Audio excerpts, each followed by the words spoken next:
Hi,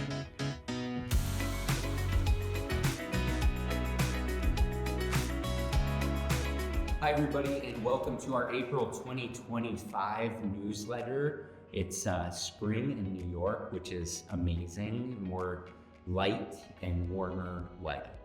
And it's seeing activity is picking up. I mean, I don't think our team, I haven't seen this much activity really probably since 2018.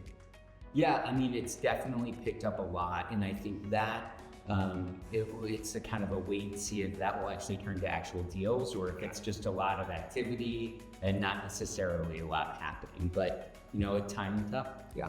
And this month we wanted to talk about new developments in New York City. Not just the new developments being built, but I think more interestingly, the product mix that we're seeing in new developments across New York City, the kind of buildings being built, the size, and the unit count. Yeah, I mean, I think the really interesting trend we're seeing is large buildings on a footprint basis that are actually quite small and boutique with much larger apartments in them. And that trend is really holding true around the city. I mean, downtown, we're seeing buildings like 64 University Place, 118 West 13th, 125 Perry, and they're selling really well. Yeah, and a lot of those buildings that you just mentioned, they're between 5 and 15 units. Yeah. A building like 80 Clarkson, which we think will be the new hot building downtown, even though it has a very large footprint, is only going to be 100 units. Yeah, which is quite small for how big of a building it is. Yeah. So, and I think a lot of this stemmed from the pandemic and how people are living in New York City.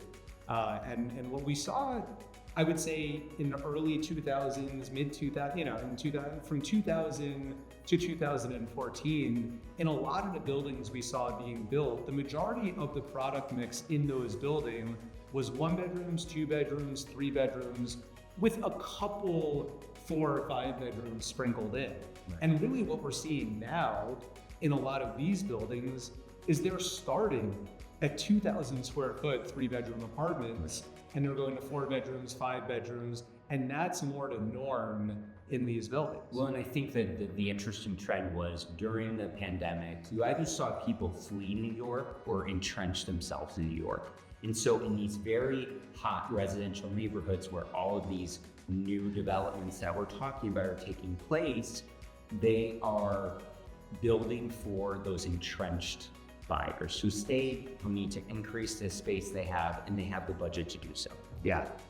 And on the Upper East Side, we're certainly seeing that. We're seeing that at 201 East 74th Street. We're seeing that at 200 East 75th Street, at 255 East 77th Street. I mean, these units, that's only 41 units, 36 units, and 62 units. And previously, I would say those buildings would have been north of 100 units. Yeah. So developers are reacting to the needs of buyers in New York City.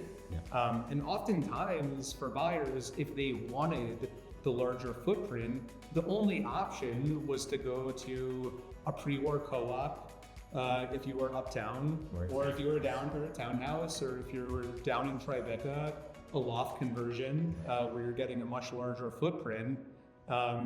So I think developers have seen that there's a real need and demand for size. Yeah, and I think we'll continue to see that trend play out. So if you have any questions on any of these buildings, we're happy to help and chat more.